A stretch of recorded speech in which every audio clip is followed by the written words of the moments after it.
The doctor examined her and told him that she needed to have an emergency cesarean section to deliver the baby urgently. Over my dead body will my grandchildren be delivered prematurely. Let me inform my pastor about this, Obiageli said, as Ejike told the doctor not to proceed with the surgery.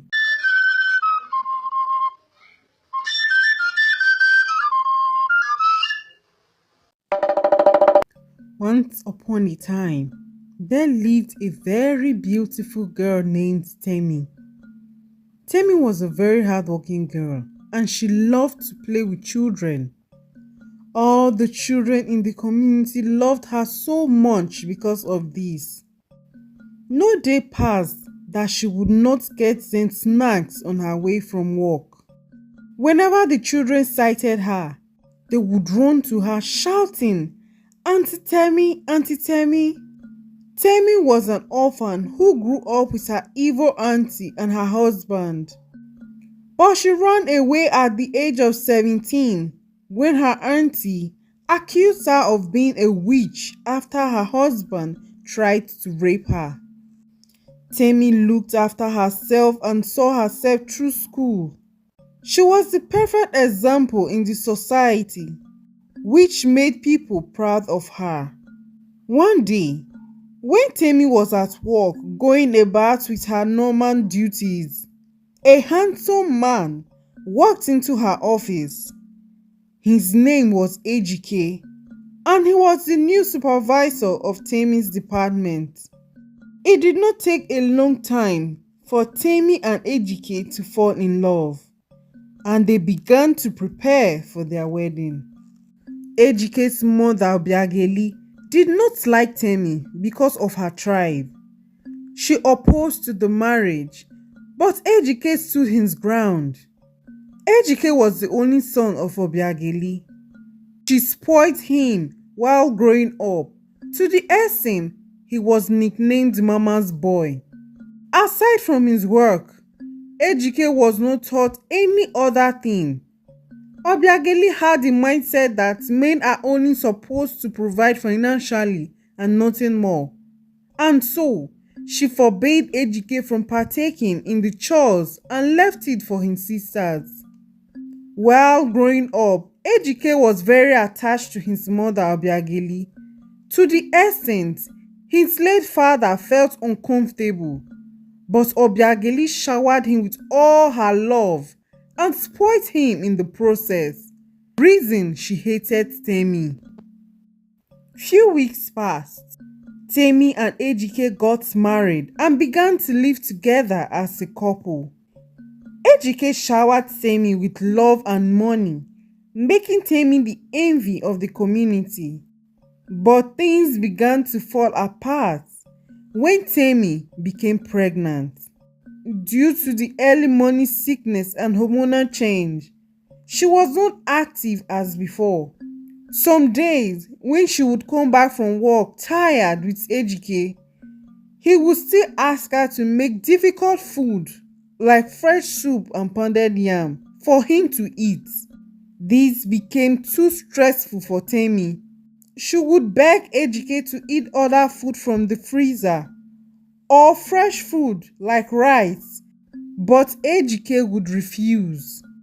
Days turned into weeks and weeks into months. Temi's belly grew and she found out that she was pregnant with twins. They were so happy. One day, when Temi came back from work with her husband as usual, Ejike asked her to pound some yam. Temi was tired.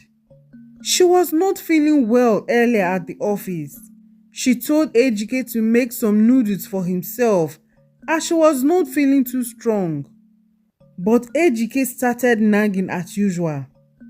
It is the job of a woman to take care of her husband. My mother was the one who cooks for us and my father. Every day, you are always tired. Are you the first woman to be pregnant? My mother gave birth to 6 children and she never complained. If you can't take care of me because of your stressful job, then quit. I make enough money for this family already. Ejike continued to nag as Tenny went into the kitchen to make him pounded yam. Few minutes later, Tenny screamed from the kitchen. When Ejike rushed down, he saw that she was spotting and having contraction. Ejike quickly rushed her to the hospital, where they were told by the doctor that she had a premature labor. The doctor advised her to be on bed rest for some days. You will not go back to that office until you put to bed, Ejike said to Temi. Temi pleaded with him, stating that she would lose her job if she does not resume work, but Ejike stood his ground. Few days later, Teni was discharged from the hospital. That evening, Ejike asked Teni to make some fresh food for him, that he was tired of eating from the restaurant. Temi refused and reminded him of what the doctor said. She begged him to let her employ a maid, but Ejike refused. My mother did not employ any maid. She took care of us by herself. Over my dead body will a house help come to this house. If you are tired of this marriage, let me know, Ejike continued to complain. That night, Teni decided to challenge her husband for the first time. She insisted that she was not going to cook the food. The next day, Ejike refused to talk to Teni or answer her greeting. This broke Teni's heart, coupled with her hormonal change. Unknown to her, Ejike had informed his mother Obiageli about what had happened the previous evening, and she was on her way to their house. That evening, Teni was shocked to see Ejike and his mother. She greeted them, but no one responded to her greetings. Temi was sad, but she quickly put herself together. Welcome, Mama. How was your journey? Mama, you did not tell me you were coming to visit us. I would have made proper preparation, Teni said.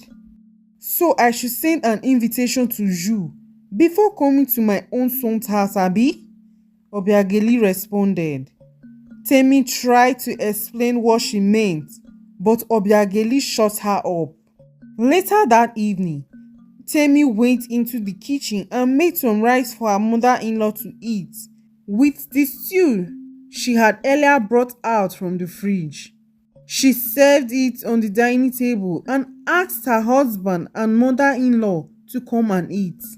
When Obiageli saw the food, she started nagging, saying that Temi was supposed to make fresh soup and pounded yam for her, as that was the proper way to welcome an in-law. So it is true, you no longer cook proper food in this house. Is this how you were raised?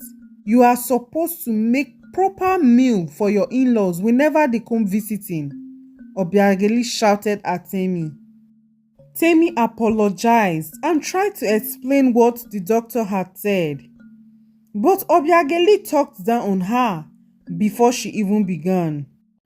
That night, Temi was crying. She tried talking to her husband, but he left her alone in the room. After 1 week, Temi's health was much better. She went to the market and got some food items and began to cook. When she began to pound, she felt a sharp pain and began to spot. She shouted for help, and her husband came and rushed her to the hospital. When they got to the hospital, the doctor examined her and told them that she needed to have an emergency cesarean section to deliver the baby urgently. Over my dead body will my grandchildren be delivered prematurely. Let me inform my pastor about this, Obiageli said, as Ejike told the doctor not to proceed with the surgery.